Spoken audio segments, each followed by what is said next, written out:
Alright guys, welcome to Formula 1 News. Max Verstappen wins the Japanese Grand Prix for the 4th consecutive year, but McLaren only have themselves to blame, trying absolutely nothing at the front of the field, even with the 2v1 strategy advantage they should have had to try and dethrone the champion, raising serious questions, especially now Max is back within 1 point of the lead of the World Drivers' Championship as to whether McLaren is still the fastest car, but without the mentality to support it. Very much into your thoughts in the comments. Hit the like button if you enjoy. Subscribe if you're new as always, I would greatly appreciate it. We're just going to crack straight on because nothing really happened today at all. So let's just go through the Grand Prix. There are a few interesting talking points, even more so really on the state of Formula 1 racing right now around circuits such as Suzuka. That's a conversation we are going to have as well. So the Grand Prix gets underway and it was kind of damp, like there were some patches of wetness about, but nobody started on the inters. Obviously it rained earlier in the day, didn't rain at the start of the Grand Prix. I mean, usually it rains at the start of the Grand Prix and it gets delayed for a couple of hours. So I guess thankfully that didn't happen this year, but at least we did get a clean getaway. Everyone was very safe, surprisingly really for Suzuka, because those first few corners are so tricky. Everyone gets through okay, even in these conditions as well. Max gets away well, you know, Lando, Oscar, basically everyone gets through pretty much unscathed. The only real move was, as you guys can see here, this is Yuki Tsunoda getting moved on a Liam Lawson. So that was a pretty important start for Yuki if he wanted to make strides in the Grand Prix. But unfortunately for basically everyone, it became very clear very quickly that again around Suzuka, overtaking is borderline an impossibility. I mean, you know, welcome back Monaco 2024, I guess. It wasn't that bad. I mean, Hamilton did get a moved on Hadjar, and early on I thought, okay, when Hamilton got past Hadjar, I thought, well, all right, it's a move that's happened. Hamilton was on the hard tyres. Maybe we will get some overtaking this race. But I don't know what the delta was to force an overtake around this Grand Prix, but with the tyres of the same age, it was practically impossible. I reckon you'd have to have like a second lap pace advantage to have got it done around here today, which was simply not going to be happening. One DRS zone, tricky to follow through the middle sector. Look, Suzuka is a phenomenal circuit. Nobody denies that. But from a racing perspective, you know, how many great races has it really produced in the last decade? Not all that many. And when it has, it's probably been damp, let's be honest. So I think it raises questions. You know, people are saying, I'll bring back Fuji. I don't think that's necessarily going to be a better option either. The solution is to make the cars smaller, more nimble, more agile, so you don't get this type of issue. But look, if you can't overtake on track because it's super difficult, the dirty air makes it a real impossibility through the middle sector. And then when you get to the DRS zone, if you're not within, 5/10, you're not going to be able to make the move happen down there into turn 1. So if that's the case, okay, fine. Let's see how we can win on strategy, because Monaco is the same thing. If you can't overtake on track, then you've got to win in the pits or in some sort of other regard. And McLaren, with the 2v1 at the front of the field, had all the options in the world today to try and make that happen, because they clearly had the fastest car. Like when you're following a second behind the guy in front, lap after lap after lap after lap, given the dirty air and how that affects the tyres. You know, it's very clear that McLaren, if Verstappen wasn't there today, they would have won this race easily, no issues at all. They had the fastest machine. But Verstappen was there, and he started on pole, and that, of course,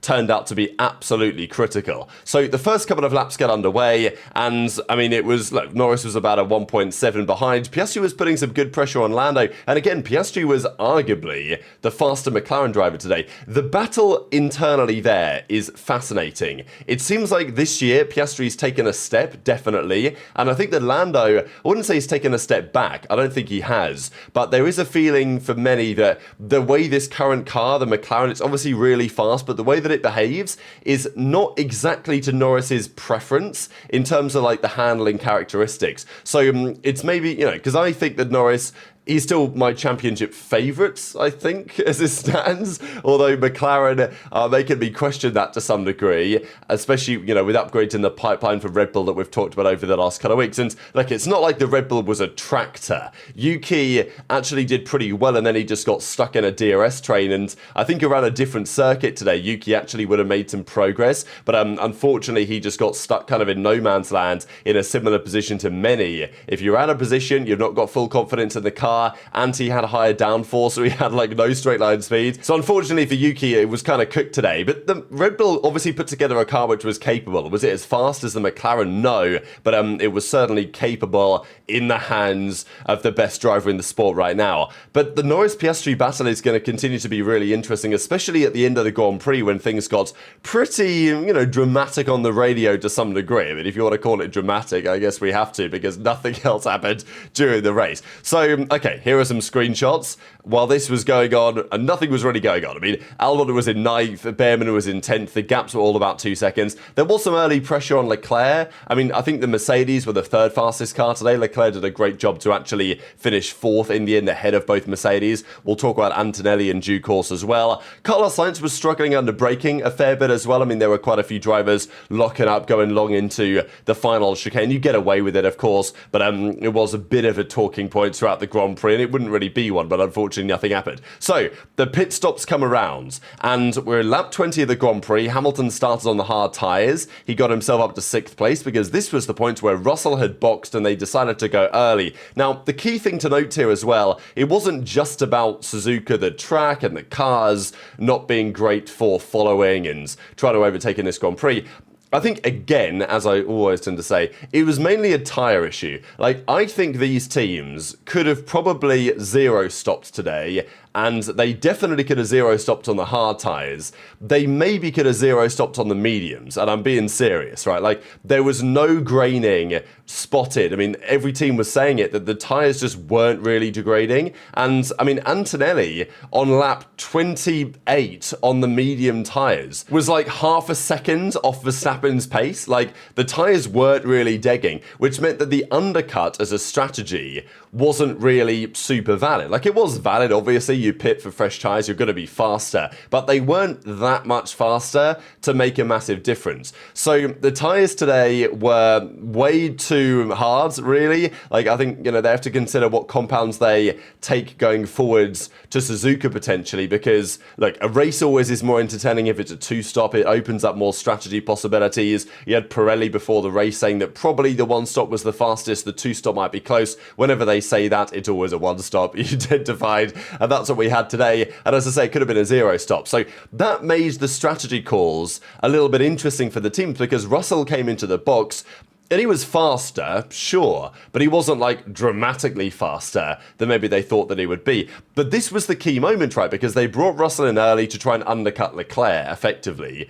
And then Piastri, he then responded. Now, there was a bit of an undercurrent this entire race of Alex Albon on the radio. I don't exactly know what he was so fuming about, because he was talking about the shifting. Max often complains about it as well, and the quality of the drivability of the car. And I just thought Albon's comments were kind of funny, because like there wasn't really any constructive criticism. Not saying that there really should be, because what can he really say? But he was just on the radio clouding his team the entire race. And fair play to Albon, he did score some points in the end. So within a lap or so, Russell is then on the back of Tsunoda, but still in a bit of a train, a challenge for them to get past. And Piastri decides to box as well. And this was the first interesting decision. I don't necessarily hate it from McLaren, but they decided to go pretty early with Piastri as well. Now, the feeling was, is this like trying to cover off the undercut from Russell? But there wasn't really any danger of that, because, Russell was stuck in traffic. I mean, look at the deltas here, right? He's stuck behind Tsunoda, Gasly, Alonso. There was plenty of time to cover off the undercut. The intention maybe was, okay, go early and try and get Verstappen, right? Maybe it's an undercut on Max. This is an option. Now, they dummied on the radio, McLaren, with Lando. This is like, it makes me laugh, McLaren as a team, because this was like their master plan. They'll go on the radio and they'll say, oh, Lando, box, right? This lap, box to overtake. And then just before he comes into the pit, they say, stay out. And I'm sure that Lando expected it to be a dummy. Red Bull expected it to be a dummy. And Verstappen expected it to be a dummy, right? So, but they could have pit Lando. I actually don't think that was a bad idea. The tyres were not degrading. The teams kind of knew that at this point of the Grand Prix. Pitting Lando when they told Max box to overtake might have actually been the right call. And if you're going to box one of your drivers, at this point the gap between Max and Lando was like 1.5 seconds, and then Piastri was about 2 seconds further back at the time. So pitting Lando to undercut was actually a viable option, was a very, very viable option. But instead they pit Piastri to undercut, which, you know, he was like 4 seconds back. So that's like a big undercut. And that's going to be difficult to make happen, especially in these conditions today. So even the decision to go with Piastri first over Lando, I thought was a question mark. And then we get into, I mean, what was basically the only drama of the Grand Prix here, which was the pit lane exit incident. But this was only caused because they then decided to box Lando on the same lap as Max did. So Max then boxed like the next lap because Piastri, of course, was going to be faster. The undercut was potentially a risk, so Red Bull needed to cover it off. But McLaren, they covered it off as well. And this to me was, you know, you can talk about Piastri Lando later in the race and whether that was, they should have swapped them or not. This to me was the most egregious strategic call that I've frankly ever seen. Like, what was the plan here? This is my theory, by the way, on why McLaren did this. You guys may disagree in the comments. I think they didn't want a repeat of Hungary 2024 when they end up having their drivers swap and they've got to turn it around again and get kind of awkward. I think they realised, hang on a second, with Pit Piastri here, if we leave Lando out, Lando's going to come out behind Oscar, and then we're going to have to do this whole, like, oh, can you swap the drivers? So they were like, oh, let's avoid that. We'll bring in Lando now, and then we don't have to worry about, you know, all of that internal stuff. But obviously, they also just completely threw away the opportunity. If you're going to box Piastri early, this is the advantage of a 2v1 on strategy. You box Piastri early, you threaten the undercut, Max has to respond, and then you get the free option to do what you want with your other driver. You know, send him long. That's like the obvious strategy.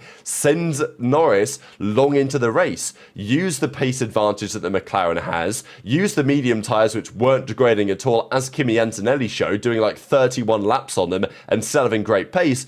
You know, this was the egregious strategy call, in my opinion, to pit Lando. And the only reason why Lando even had a chance to overtake Max here was because Red Bull had a slow stop. Like, it's not like McLaren played a masterclass, like, oh, wow, they nearly let Lando get the overtake here on Max. Like, that's not how it was. The only reason why this even happens was because Red Bull had a slow stop, McLaren had a good one, and then Lando, I mean, let's be real, he does just drive himself onto the grass. It was a funny moment on the radio because, obviously, Lando was like, oh, Max pushed me off, he pushed me on the grass. Pretty obvious that Max did nothing wrong. I mean, he was just driving on the racing line and he was slightly ahead coming out of the pit exit. Verstappen's like, this guy just drove onto the grass. So, you know, both of these guys knew what they were doing, certainly on the radio as well. Norris admitted it after the race that, like, he knew that there was, you know, Max wasn't going to give him any room. He didn't need to give him any room. He was marginally ahead coming out of the pit lane anyway. But I think for Lando, I mean, it was a risk going onto the grass as well because he could have easily spun out. But I think part of Norris's play here was to say, oh, well, maybe, you know, I could try and get Max a penalty or something.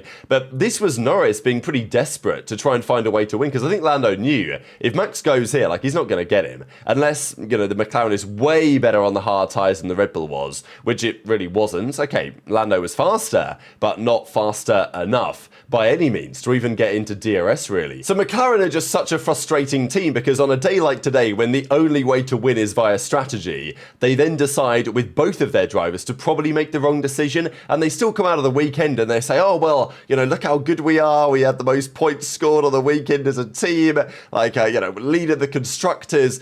And it's like, guys, you realise that you're squandering opportunities again, and you did so last year as well on many an occasion. So this is what was happening after all this was going down. Norris ends up behind Verstappen, of course. Antonelli leads the Grand Prix, which is a cool moment for him because he didn't win the Grand Prix today, obviously, so he didn't take Verstappen's record as the youngest ever Grand Prix winner. Today was his last chance, but he did become the first ever, well, the youngest driver to lead a lap of a Grand Prix, and he led plenty of laps of that as well. I mean, he went super long on the medium tyres, and I'm sure that McLaren must have been looking at this in hindsight and thinking, like, we could have gone long because Antonelli went like 31 laps on the mediums. Lando could have done that as well, I'm sure. Maybe he could have gone further, I don't know. He wouldn't have needed to, but you know what I'm saying. And maybe he could have even gone for soft. It wasn't really a great strategy, to be fair. The soft tyre wasn't great. Sainz and Lawson tried it. Didn't really work. So I'm not saying it would have been the best plan for Lando, but it's something they could have considered. Going super long on the mediums and then bolting on a really, you know, fresh set of tyres. Piastri would then let Lando through and then he could chase after Max. It was an option. It it was something that was worth considering. At this point, it was clearly a three-way fight. I just wanted to draw your attention to this real quick. Antonelli at this point on lap 41 was 6.5 seconds behind his teammate George Russell. We'll come back to the delta, what that was at the end of the Grand Prix. Yuki, by the way, ended up in 12th here. Behrman was still in 10th, which was a great result for him. As I say, the couple of guys tried the soft tyre. That wasn't really working. Leclerc, I think, did a great job holding back the two Mercedes in the end. And, you know, he came on the radio to say, like, I didn't change my settings for a very good reason. And this was when things got interesting again from a strategy perspective, right? So Lando didn't quite have the pace to get to Max. I mean, he was second, 1.2, 1.1, like it was really close. Max was just managing, I'm sure, and, you know, being very... I mean, Max didn't really have much pressure. Like, okay, obviously there was pressure, but I think Max knew that even if Lando's 0.9 behind, 0.8 behind, 0.7 behind, he's not going to be able to overtake. It's just not possible. So Max just had to stay calm and manage and, you know, again, just did an absolutely spectacular job. But Lando got close enough, but Piastri was getting closer. So at this point in the Grand Prix, it looked like Piastri was the man, maybe with the better opportunity to go for the win on Verstappen. Now, McLaren, again, this is my opinion, they don't like to do this whole team orders thing, this papaya rules or whatever. They don't like to mess with it. They don't want to, you know, struggle with the dynamic. That's my feeling. So Piastri was on the radio, and I think fair enough. Piastri was on the radio to say, look, Lando's got this pace. I think I'm faster right now. Give me the chance, right? Give me the chance to go ahead and get Max. And this is the second strategic decision that McLaren could have made to kind of do what Mercedes used to do, to say, all right, Piastri, you're not going to be able to overtake, you know, Lando on merits because it's just not possible to get the delta right now to make that happen. So... but we're going to swap you, right? Oscar, off you go. Try and attack Max. Go for the win. And if you can't get it, you'll give the place back to Lando at the end. Because I think it was pretty clear Lando wasn't going to overtake him. If Lando was on the radio saying, look, this is my pace, and he'd been trying for 20 laps to get Max and he'd not been able to achieve it, I think it was fair enough for McLaren to say, okay, Oscar, give it a go and let's see what happens. Because it's not like there was pressure behind. It's not like swapping the drivers back would have been a problem. It would have been very easy for Oscar, if he didn't get Max, to say, okay, I'll just slow down into the final corner, I'll give the place back, the next guy's like 11 seconds behind, there's no risk of losing any points. So again, it's like McLaren don't want to take any sort of risk here. For some reason, I mean, they just settled for a 2-3, which was just super confusing to me. Like, I don't understand. They had not that many opportunities, because not much happened, but they had, you know, 3 opportunities maybe to try something strategically to try and beat Max today, and they did none of them. And, okay, you could argue the drivers could have done better, but I don't think you put any drivers in those cars. Even if Lando was leading and Max was in the McLaren in second, I still think it would have been a real challenge to get any overtakes done. Just to close the loop here, Antonelli ended with the fastest lap and a second behind Russell. Antonelli absolutely cooked on the final few laps of this Grand Prix. And it's funny how it works, isn't it? Because the last couple of years, there's been a talk about, oh, Russell, he could qualify first and Hamilton could qualify 20th. They'll finish the Grand Prix together. The same thing seems to apply for Russell and Antonelli this year. So, look, at least Italy are producing one good thing this year, because the Ferrari, definitely the less said about that, the better. And they will need some upgrades to turn things around. So, yeah, what do we think, right? I mean, Ferrari cloud meme, McLaren cloud meme, just my opinion, right? I know that many people will watch this and say, oh, well, you know, it's not that big of a deal. They're leading the championship and all this. But, I mean, I don't know. To me, pretty egregious errors to at least not try some of these ideas today. And, well, I guess we'll just have a quick look at the point scorers. Leclerc was 4th, Russell, Antonelli, Hamilton ended up in 7th. The hard-medium strategy didn't really work any better than the other way around. Hadjar with some great points again. I mean, he's got to be one of, if not the star of the season so far. Probably the star of the season so far, apart from Antonelli, in my opinion. Brilliant job today securing yet more points. And look, I didn't have crazy expectations out of Isaac Hadjar coming into Formula 1, given what I'd seen in the junior categories. But man, he's been super impressive. And Lawson down in P17 will, you know, definitely raise some questions there. Tsunoda eventually finishes P12, couldn't get into the points like he wanted to. Albon picks up a couple. Behrman gets one more for Haas. A great drive for him again again today, and the championship standings then now look like this. So Lando needs the championship by a single point. And I mean, we talked about these 3 Grand Prix, the triple header, being damage limitation for Red Bull. Verstappen has, and it's McLaren that were doing the damage limitation, it felt like today, because now Max is within 1 point again. So look, this championship is going to be entertaining. The fact that Max is always going to be there in the mix. I mean, yeah, we talked about it yesterday. He executed on it today. Very much intrigued to your thoughts on all of this stuff in the comment section below. Hit the like button if you enjoyed. Subscribe if you're new. Take care, and I'll see you next time.